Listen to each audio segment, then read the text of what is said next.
So Pachan had a good run.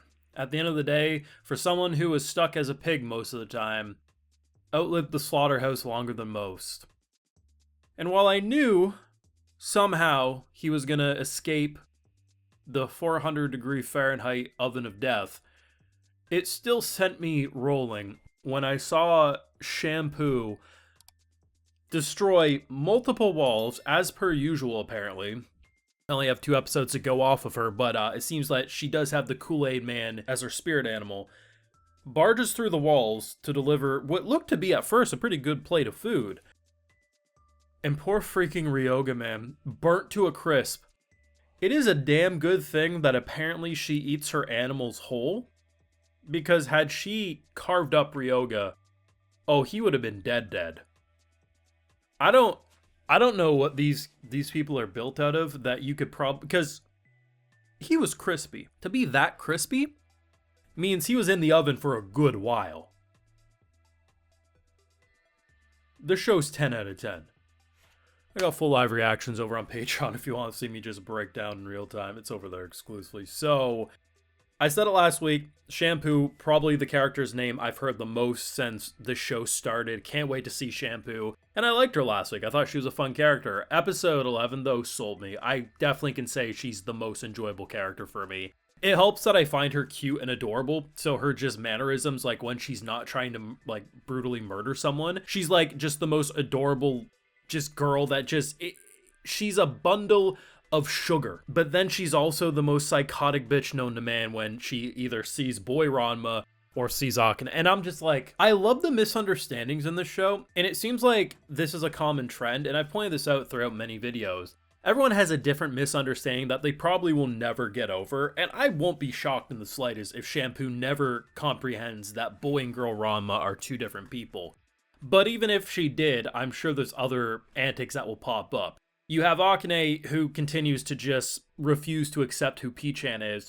I almost got frustrated, but they kind of saved themselves, so I always think about just different moments, like, oh, it'd be funny if a character saw this.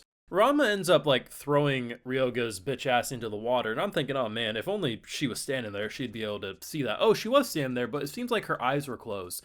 So despite the, how much does she now realize that people are, transforming via the water? Oh, giant ass splash of water I just heard, and there's only 2 people to be found.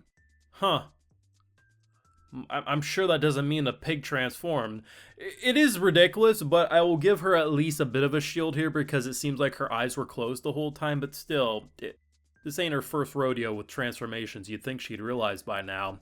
But the entirety of this episode was basically just jealousy. It was poor Ranma. Like, Ranma's literally doing nothing wrong. He's getting sexually assaulted, because whether he enjoys the kiss or not, that was a kiss against his will. He's getting physically assaulted by like, he's not asking for any of this. He's just getting beaten down, and he's just existing like, bruh, what am I doing? I'm just existing and shit's happening.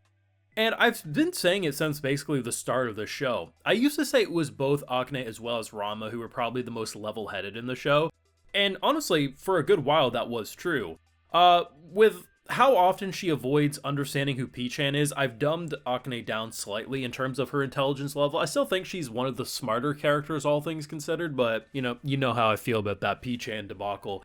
But Ranma legitimately, even if he has dumb moments later on, is still the most level-headed character out of everyone we've met. He's a little stupid and slow at times, but he speaks the most facts out of anyone. Like, can we just accept that? But I love him. I love all the characters. Whether they infuriate you, like the weird, the duo we had at the figure skating martial arts competition, like, they are not enjoyable people that you'd want to be around, but damn are they great for characters. But a character like Shampoo, who just, I think the vibe I got off of her is she almost feels like if a mail order bride wasn't just going after the green card.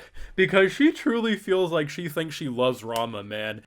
And half the time they ain't even speaking the same language, but she's just being like, husband, love. It's like, it's precious as hell, but damn, like, there's a moment, like, closer to the midway point where Ranma's, like, on the rooftop, kind of, like, catching his breath after the bullshittery, and he's like, damn, she's really cute. Like, yeah, it's kind of nice having someone like that, but it'd be nice if, Akane would do that if she expressed her feelings a bit more. It just cements the fact that these two, despite having clear communication issues, they're destined to be together more than just an arranged marriage, and they genuinely are falling in love with each other. But of course, it's a rom-com. If it all just worked out easily, it would not be that entertaining. It would just be a romance, and that can work, but given the fact that we have martial arts mixed with rom-com, yeah, you gotta keep the dumbassery going a little bit longer. And they're doing good. They really are. They're having a lot of fun with the stupidity. They don't hide the fact when things are stupid. And honestly, despite the dad maybe not doing as much as he probably should, I appreciate that he at least tried to stand up this episode, even if it failed miserably.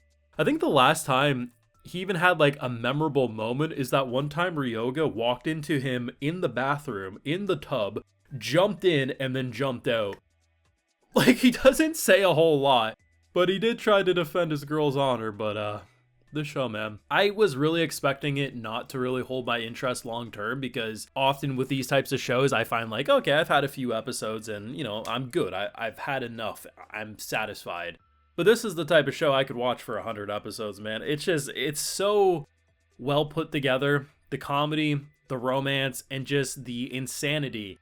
You wouldn't think they would continuously be able to find new ways to add martial arts to this rom-com, but they do so just flawlessly. And, if we're already establishing by episode 11 Pachan can get cooked in the oven, I expect there could be more violence towards Pachan. And to be honest, I actually put Ryoga as one of my favorite characters in the batch. I put him in a top 5 so far. But I do kind of wish for his downfall, just because I think the comedy, especially with Akane being like, how dare you do this, and then she ends up with the kiss of death. It's just some great comedy. I don't know exactly where we're going to go with the whole Shampoo situation, but I will definitely say Shampoo is a bundle of adorable violence that I wouldn't change right now. She's probably my current favorite character, which does speak volumes because I've known her for an episode and a half. And this isn't just simply because people have been hyping her up either. Like, that's why last week I was like, yeah, I like her character, but I can't really speak too deeply. I've now seen more of what her character has to offer. That's why I'm saying what I am, not just because I had a lot of people say it. I get comments like those sometimes, and it's like, if you actually watch videos in full, you'll know that I speak what I feel, whether people agree or don't. Because sometimes when I say stuff, people are like, everyone else disagrees. It's like, well, that's great, but here's my feelings. So while yes, Shampoo seems to be a popular character, I think she's popular for a reason, because she's freaking adorable and chaotic energy, and I think it would just be hilarious to keep the gag going of Akane waking him up with water and violence is on the table. Let me know your thoughts down below, though. Leave a like if you enjoyed, subscribe if you're new around here, of course, ring that bell, and like I mentioned, we got those full live reactions over on Patreon, and hey, while you're over there, I'll also give you a video shout out. Alright, so today we got Slayer Droid X, Joseph, Adler 2704, Shasupassin, Jacob, A. Barrett, Davin, Kyle Call, Steven, and we also have Austin Fernet. So I appreciate the support, everyone. Please take care, and y'all have a good one.